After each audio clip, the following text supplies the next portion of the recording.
Hello everyone, it's Amy, and welcome back to the new Build Your Stash and Craft. Today's project we don't need to buy anything for, but I am going to show you something that will work well to store today's project. And so I'm going to take a couple of dollars off of this week's budget because I did purchase a couple. And then that gives you a couple dollars for you to spend towards buying yourself something like this. So what will help and what you can buy for this week is a little container like this that is kind of a little bit, I don't know that it's not really got a smaller hole at the top and the bottom, but it just kind of has this angle and a little extra space there in the middle. To me, they're shaped like bigger at the top and smaller at the bottom. But really, they're kind of not. If you look at the size of this and the size of the bottom, they really pretty much are about the same. But this shape of a container, little vase or whatever these are, this shape works really well. I use these for stacking anything tall or storing things that are tall around my art room and to make it decorative. So, and I ran out. I think I have about 6 or 8 of these already, and I ran out. And so when I went to an estate sale, they had 3 sets. And I don't know why, but I seem to always find them in a set of 2. So I have 2 like this, and I have 2 like this, and I have 2 like this. So these will last me now a long time. But for different things, I put feathers in them and just all sorts of things that I have that I use in my art, but also are very pretty. So that's a good way for me to store them and have them right in front of my face and a decorative accent in my art room also. So today, what are we going to make? We're going to make twisted paper. Now, I accredit this to a channel that's called Twisted Paper. And when I saw it, I thought that that's what she was making, was twisted paper. And that was actually the name of the channel. I didn't realize that until after I had gone there. And it was like, wait a minute, that's her channel name. Like my channel name is Al John. So she didn't make twisted paper, but that's where this popped into my head because I thought it's basically a lot like mamagami paper.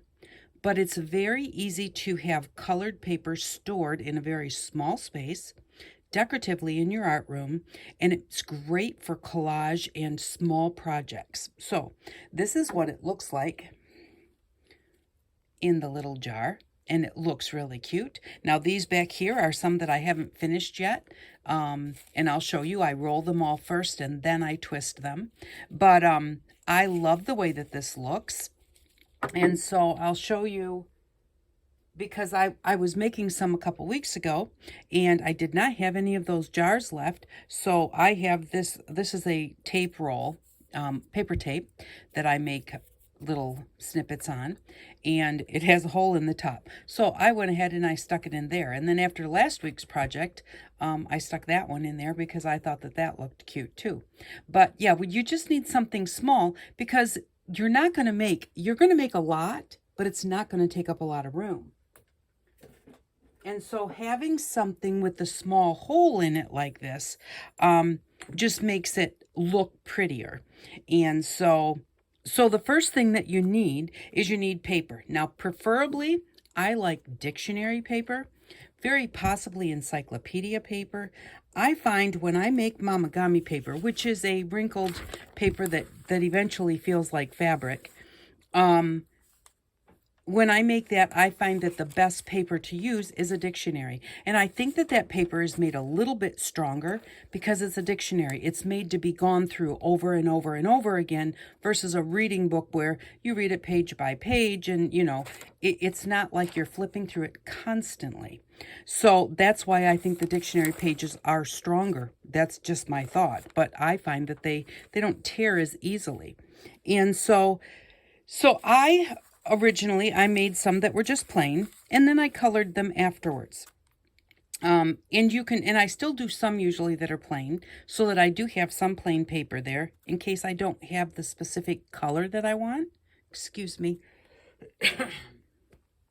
But it's nice to make just a variety of color. It looks prettier. And then when you're like, I need something blue to go into this collage, I just need this little piece of blue, you can grab a piece of this and it works great. So we're going to color it first. Now, these ones I colored with our ink pads, and I either just dragged them across our ink pads. These are the ink pads that we made.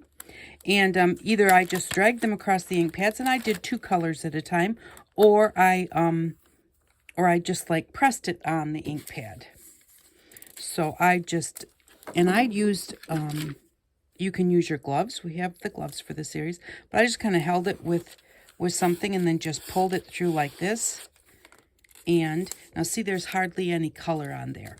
So this is a little bit dry. And when I went to use them, all of them were a little dry because I have not used them and I can't tell you how long. Take a little bit of your hand sanitizer that we used when we made these and just put a couple drops on there, or even that's just a drop. Maybe I do need 2 drops.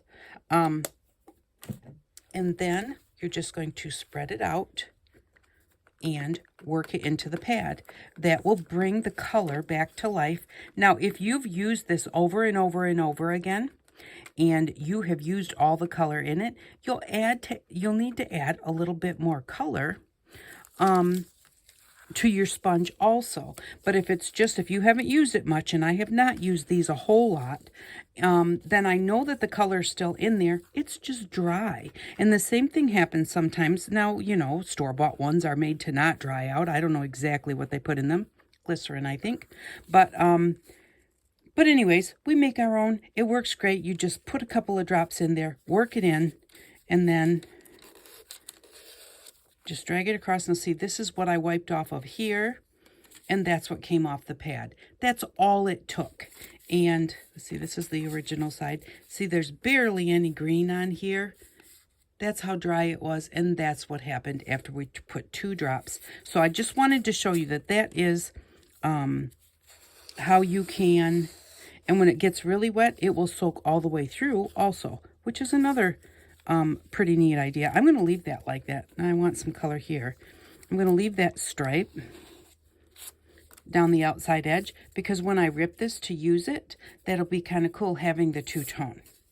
So that's how I used our ink pads to color some, but I have some colored with the ink pads, so now I want to color some with our washable markers and just do a watercolor effect. And so I know I brought my kids' markers out here. There they are. And so you can color your paper anyway, or you can not color it. And you can use any kind of paper that you want to. Now, to make watercolor paper, if you haven't seen this before, I do this all the time on my channel, so you've probably already seen it. But you're just going to use kids' washable markers, just plain old kids' cheap markers, Crayola, or these are Dollar Tree markers. And I'm going to mix 2 colors. You want to put quite a bit of color on there. And then you're just going to, this is just water in an old hairspray bottle. I'm going to give it a couple sprays of water. Another piece of plastic. All you need is 2 pieces of plastic. These are file folders. So it's nothing special. We're just going to work that together a little bit. Just kind of smoosh it around. And then pick this up. There's our color. And so I'm just going to take our dictionary page, put it in there, and then I'm going to take this and flip it right back over on top. That'll color both sides of that dictionary page at the same time.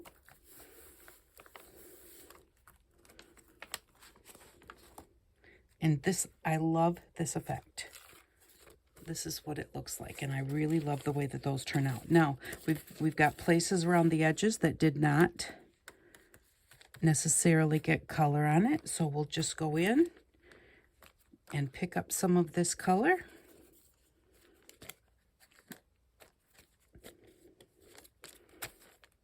And a little bit more here. And again, you can wear your gloves so you don't get color all over your hands if that's what you prefer. It really doesn't bother me too much unless I know I'm going someplace and I'm going to dye it with something I can't get off. So there we go. I like the way that that's colored. The more color you have on it, the more colorful they look when they're twisted. But that's not 100% what I'm going for. So I am just going to, I don't have any other paper here to put this on. So I'm just going to put it on my background paper there. These make great collage papers when you're when they get pretty full. If you grab them off before they get just too muddy, you can have some really beautiful paper. And especially when you cut it into bits. I know a lot of times we'll look at it and think, oh, that's really ugly. But when you just cut little bits out of it, it really turns out to be quite unique and really quite pretty. Okay, now I'm taking that off because I want to do like yellow and green. Normally I would do 3 or 4 pages all in the same color. But I just kind of wanted to do one more color so that we have a little contrast. And so then I usually wipe it off. If I was doing red, I might have left that on there. Because red would have been okay with blue and purple. But yellow and green and blue and purple makes brown. Or mud, whatever, however you want to call it. So we're just going to do that. Now I got green on my yellow. You should always color your lighter color first. So I'm going to color that green off so that it doesn't soak into my yellow pen. And then we're going to give this, give this a spray.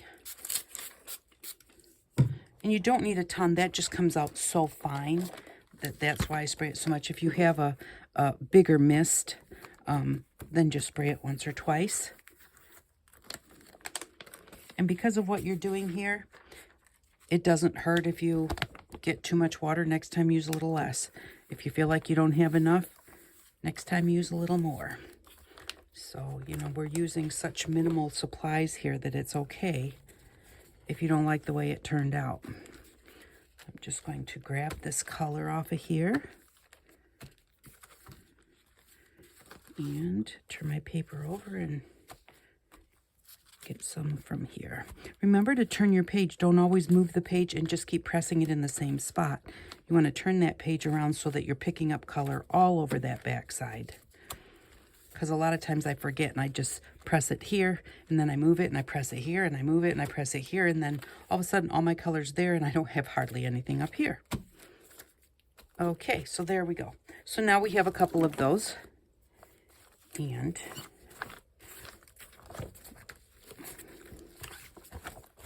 set these aside.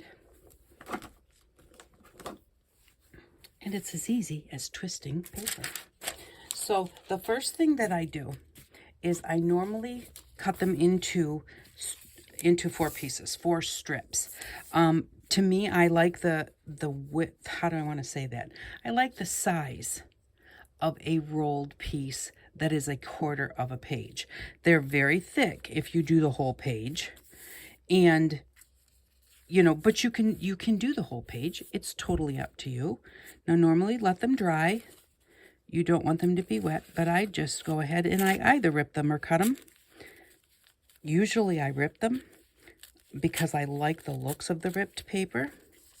And again, so I like to do it in 4s, but you could do a whole page, you could do a half a page and just do that amount.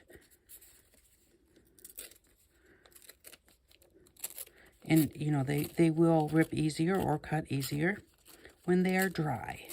So you're going to be careful when they're wet. And really, you don't want to roll them when they're really wet because you don't want them to mold. So you want them to be dry before you roll them. So I'll set that aside. This one is dry. So because I used the ink pads and it's already dry. So once I get the size paper that I want, then I take one of our skewers. Now you can just take this and start twisting it. To me, I have a hard time doing that. So I just go ahead and just roll it around a skewer. And there's no like right or wrong way to do it. I just kind of roll it like that just to basically kind of make it a small tube. Just like that. And then I start twisting it and just hold one end and twist the other. I find it easier to start at the end. When I was doing it before I used the skewer, I tended to start in the middle. It seemed like that was easier for me. And the problem was that for some reason then, even though I was careful, it tended to rip in the middle. And maybe it was because all the working going one way and then the working going the other, that middle kept flopping back and forth. So I do find that it works better if you start at one end and then go down to the other end. And again, this makes a nice thin little piece of colored paper. So you can do it with a larger piece. And sometimes I like leaving the end like open like that. And a lot of times I finish rolling it up and then I reopen that end because I love the texture. The one thing that this gives you in your collage or in your creating is it gives you texture in whatever you're working on. And even if you glue it down tight. And so then I'm just going to take that and I'm just going to set it right in there. And a lot of times I'll do a bunch of colors and then I'll roll them all around the skewer.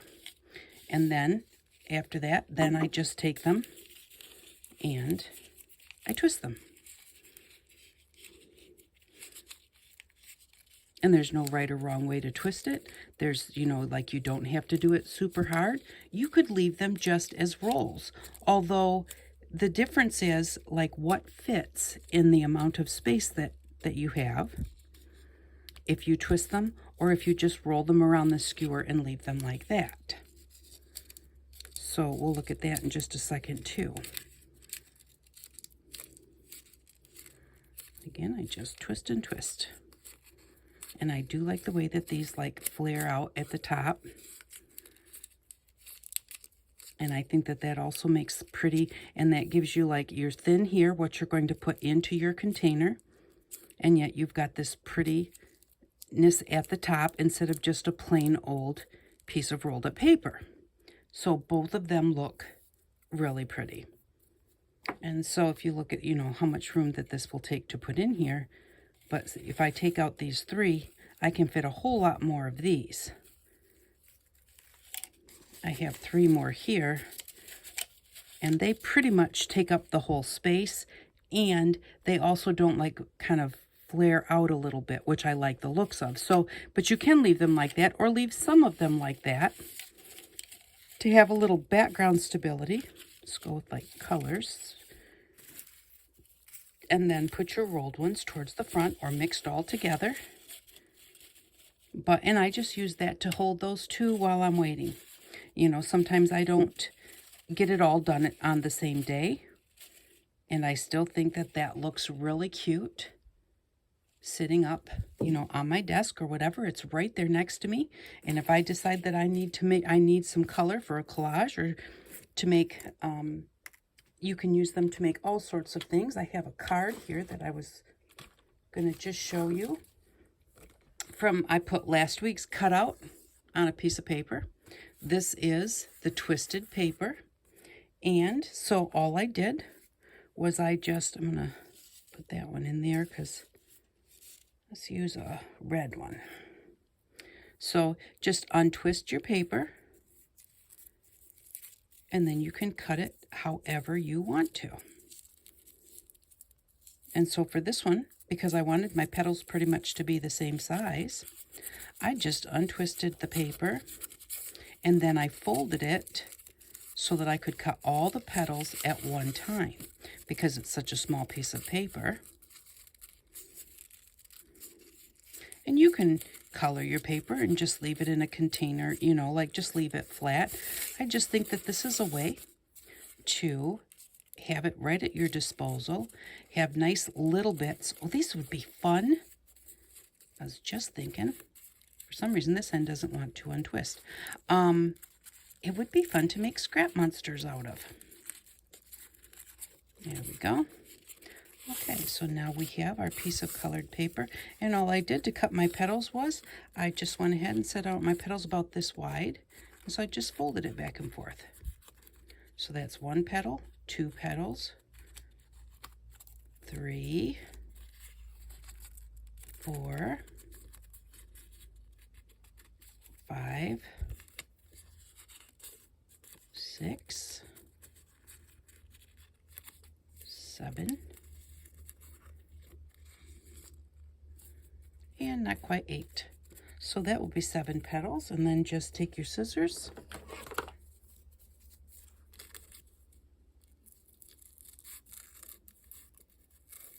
or ripping them also looks really pretty with this type of paper. And there we go. Excuse me. So now we have all of these petals because you folded it in and out and in and out. If you have one color on one side of your paper and another color on the other side, you remember to flip them over if you want to see which side you like the best, because there is color on both sides. And so here I just glued it down to a piece of paper, and then I put, this is one of last week's cutout where we cut out a flower, and then this is a piece of twisted paper here for the stem. And it was just what I cut off here. I twisted it and used that for the stem. So that might have looked better had I done it in green. Would look more like a stem. But I had it there and I thought that would be cute. And then here, the little leaves. And those ones I left wrinkled up a little bit. These ones I used a glue stick to put down. So being that I used a glue stick, they glued very flat. You know, but it's the texture really that I like in a project. So I prefer not to really glue them totally flat, even though they still do have a little bit of texture to them. But so you can use them for card fronts. You can use them to make flowers. You can use them to twist. You can take them and twist them around a skewer, or you could twist it around another piece of twisted paper. And because they've already got texture to them, that really does help in giving you some dimension and depth to your flower. They're soft already, so that would help in using them to fold outwards a little bit if you want to. And see how cute of a flower that makes that quickly. And it's just a nice, soft, textured paper. And it's just fun to play with for all different sorts of things. So, and then even your bits like this, you can use these for collaging behind other things. You know, you don't have to leave them like that. You can, you know, turn them into a different shape. Like I said, maybe scrap monsters. Just glue all of your extra bits onto a piece of paper and cut out a scrap monster. That would be really fun. So that is today's project. It's very simple, but I really do. I like the way it looks. And I was going to put this into one of my vases when I, you know, got home. I thought, well, I'll get a vase to put those in. But now I've had this sitting on top of my case here for a while, and I like the way it looks, so now I'm not going to take it out because I do like seeing it there. And if I take it out, then it'll be like, oh, I liked it the other way. So I'm going to leave this there. It looks pretty with these colors here. And then we've got the flower on top and everything. So they're just, like I said, they're great for decoration. You can add them into anything, and yet they're there for you to use when you need them. And if you color them up ahead of time, then you've got different colors of paper at your fingertips when you need it. So I really like the way that this turned out. And I hope you enjoyed this project. Like I said, it's simple, it's easy, and it may be something that you're not interested in at all. But if you like to collage, and if you like to have colored paper around, and you want to do something to keep your hands busy, but you don't know what you want to do, this is the perfect project. It gives you something to do, and then you've got it ready for later when you're doing other projects, like making a card, or making a flower, or just all sorts of things. So for next week, we are going to need... The only thing we'll need to pick up is a couple packets of stickers.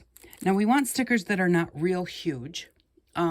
So maybe this size or even this size. An inch or less, and really a little less than an inch would probably be better. So I have these two that I had here in my art room, but they came from the Dollar Tree, so that would be $2.50. We're going to need our large paper clips. So we already have those, so I'm not going to say that you need to buy them, but we will need our large paper clips, and we will need our our Fix-All adhesive, super glue from the Dollar Tree. But this is also from our stash. So for next week, we are going to pick up a couple of sets of stickers, or anything that you see that is small, like less than an inch and fairly flat. So you want it to be fairly flat. And we will do next week's project. So for next week, we're going to spend $2.50. We'll put the other $5 in our bank. And we really do need to probably get something else to put in our stash. We'll figure that out in the next few weeks. So thank you very much for stopping by. I really have fun doing this, and like I said, I'll sit and do it in the evenings. I'll color a bunch of paper, I'll roll them like this, and then I'll have them by my chair. Sometimes I'll set them in a box, like a shoe box, and I just set them in there because they do take up a lot of space this way. And then just sit down in the evenings and roll them and, stick them in my container afterwards. So, but thank you very much for stopping by. I do appreciate each and every one of you, and I hope that you all have an outstanding day. Bye-bye.